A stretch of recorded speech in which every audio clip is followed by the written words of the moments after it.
Hey everyone, so today is an update on pharmacy school. I can't believe that it has already been a little over a month. Like, time is going by so fast, like I can't even believe it. The first cycle of exams have ended, and what I mean by first cycle is every week you have an exam, and the reason for that is because there is an exam in every class. So how the cycle starts for me, at least, is first I had pathophysiology, which was like a Friday, and then that Tuesday I had immunology, and then that next Tuesday I had pharmaceutics, which is what I just had yesterday. The exams have been okay. I'm not going to say stellar, but okay. I would say my best so far has been in pathophysiology, and I think the reason behind that is I was a biology major, so a lot of this stuff were things that I learned back in undergrad. Immunology, same thing, had a lot of the same things that I went through in undergrad, and pharmaceutics was where it was like, okay, here goes some brand new stuff that we're going to throw at you, which took me a lot of process, and so it was okay. I'm going to be grateful. Nothing terrible. So far it hasn't been bad, very bearable. The first test, really just showed me how the professors asked their questions, what I need to focus on, content, all that stuff. So not freaking out, trying not to, because there's really no need to. What's been going on? Like I said, I'm a transfer student, so this school is brand new for me. But everyone has been really kind. What I mean by that is students have been really willing to share their notes, any info that they have from upperclassmen in terms of just how to study for certain classes. Even upperclassmen have advised me, for so-and-so class, definitely memorize all the PowerPoints and all of that stuff. So that's been really great. Even though there's a lot of stuff going on, homework assignments, tests to study for, quizzes. I have a quiz every Friday, so that's always something that just comes up so fast. So having to study for that, going to tutoring, office hours, all that stuff, it gets really busy, incredibly busy. But I think the biggest thing that I have focused on is not getting crazy amidst all of that. And I'm really happy because on this campus they have a Christian group, and it was really great to go to their first meeting and find out that there are other Christians who go here. I was so thrilled to their first meeting. It was just more of an introduction, just icebreakers and meeting everyone, finding a little bit about them, and then a little devotion that they had where they just shared an encouraging Bible verse and kind of talked about how important it is to really know that God does have purpose for us. And that was encouraging because going back to my other video just about getting into pharmacy school and that testimony, and even my blog about that testimony, really just shows the whole purpose that God does have. And there is a reason why I am here. There's a reason why you are where you are at, whether that be school, at a certain job, anything like that. So it was a great reminder of just wow, God does have a purpose for me being here, and going to that meeting definitely really helped with that. What I tend to do is at nighttime I will try to read a word or write my prayers.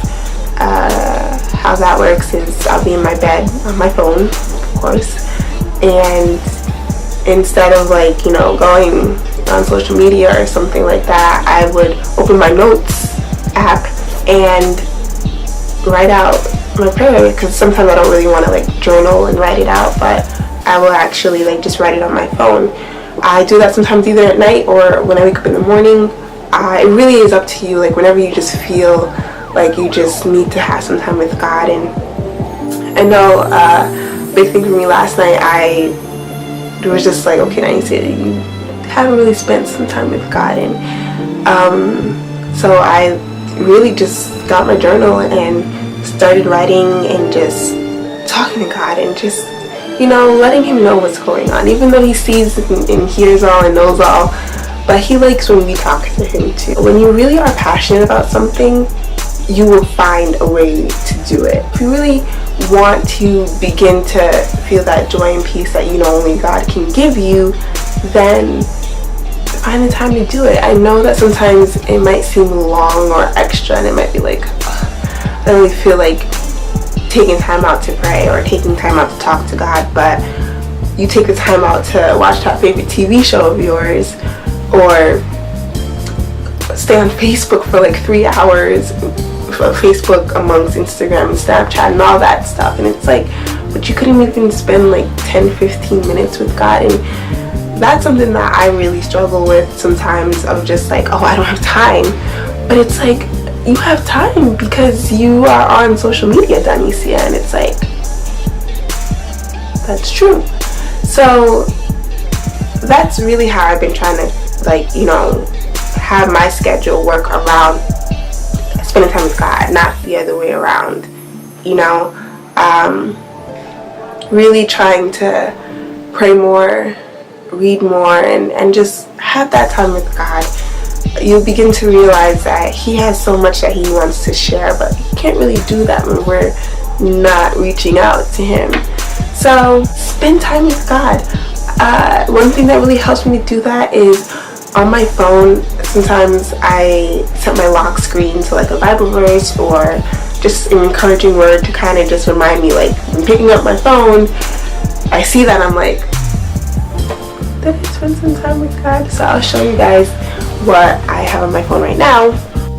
So this is my background right now, and it says pray, trust, seek, be his masterpiece. And I like that because it reminds me to, one, pray, trust, and seek, and to be his masterpiece. Like I said, this page is to encourage you and also encourage me and to do this journey together. So having that on my phone really reminds me that I am God's masterpiece. So all I need to do is be who he created me to be and be his masterpiece. Without having to do much, God will provide you with the people that he needs to be in your life, without having to do anything at all, actually. And I'm thinking, I was just like, what Denise said, you don't need to adapt to your environment to feel accepted, to feel wanted. All you need to do is attract the right people. And how do you do that?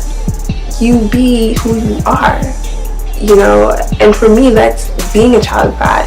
That's being his masterpiece, and that's being who he created me to be. So I don't need to try to do anything to meet people. And I know it's some cliche, like, oh, be yourself. And no, but seriously, be yourself, and you'll find that when you are yourself and you attract the right people, you will feel so comfortable because you don't have to try to be anything else. If you're trying to be in a certain crowd, you're going to have to be trying every single day to fit in and stay in that crowd, and that's going to be exhausting, very exhausting. And I don't care how old you are, whether you are in your teens, 20s, 30s, 40s, 50s, 60s, however old you are, but you never have to feel like you need to do anything to fit in. So the big thing that I will share with you today is adapt rather than attract. That's backwards. Attract and don't adapt. Be who you are. Be God's masterpiece, and the right people will come find you. Attracting the right people rather than adapting to the wrong crowd. So that's really all I have for today. Stay encouraged. If you have any questions, any comments, or any thoughts, share them below. You can share them on my Instagram page. You can share them on my blog page. All that info is in my bio. And you can also email me at behismasterpiece@gmail.com with any questions that you might have, and I will be more than willing to answer them for you if I can. So as always, be his masterpiece. Thanks, everyone.